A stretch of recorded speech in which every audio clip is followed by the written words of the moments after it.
আমি একটি বিষয় নিয়ে কথা না বলেই পারছি না।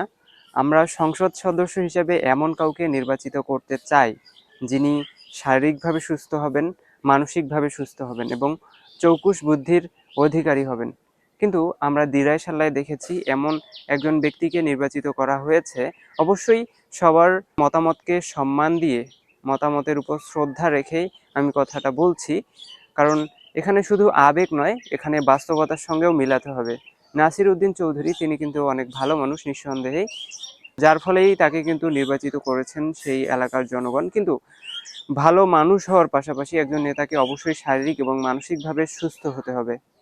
সেটির দিক থেকে কিন্তু তিনি পিছিয়ে আছেন। কারণ একজন শারীরিকভাবে সুস্থ এবং মানসিকভাবে সুস্থ ব্যক্তি কিন্তু বুদ্ধিমত্তার সাথে জনগণের যে চাওয়া আশা আকাঙ্ক্ষা এবং বিভিন্ন সমস্যার সমাধান করতে পারবেন। সেই জায়গায় তিনি কিন্তু এই বিষয়ে অবশ্যই পিছিয়ে আছেন। কারণ তিনি মানসিকভাবে যেমন অসুস্থ, শারীরিকভাবেও অসুস্থ। আমরা শুধু প্রতীক দেখে নয়, ব্যক্তিকে দেখে নির্বাচন করা উচিত ছিল আমাদের। কারণ একজন ব্যক্তি কিন্তু পরিবর্তন করে দিতে পারে একটি সমাজ, একটি দেশের মূল চাবিকাঠি।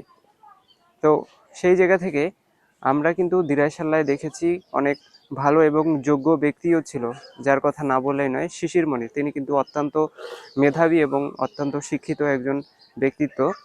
তাকে যদি নির্বাচিত করা হতো অবশ্যই দিরাইসাল্লার মানুষের জন্য অনেক ভালো দিক হিসেবে বিবেচিত হতো। কারণ তিনি একজন শিক্ষিত মানুষ, পাশাপাশি তিনি একজন সৎ মানুষ হিসেবে আমরা দেখেছি। অল্প দিনের মধ্যেই তিনি কিন্তু সকলের মন জয় করে নিয়েছেন। আমার বিএনপির কাছেও সেই প্রশ্নটা থাকবে।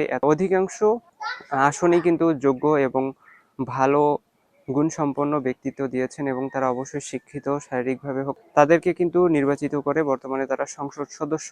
কিন্তু সেই আসনে কেন পিছিয়ে, সেই আসনে কেন একজন শারীরিকভাবে অসুস্থ এবং মানসিকভাবে অসুস্থ ব্যক্তিকে নমিনেশন দেওয়া হলো, সেই ব্যাপারে আপনাদের কাছেও প্রশ্ন থেকেই যাবে। এবং দিরাইসাল্লার মানুষের কাছেও আমার একই প্রশ্নটা থাকবে, আপনারা শুধু কেন প্রতীক দেখে নির্বাচিত করলেন, কেন ব্যক্তিত্ব দেখে নির্বাচিত করলেন না? সেই জায়গায় আপনাদের কাছে প্রশ্নটা থেকে যাবে। আশা করছি এবং সকলের মতামতকে সম্মান জানিয়ে আমি আমার কথা শেষ করছি। ধন্যবাদ সকলকে।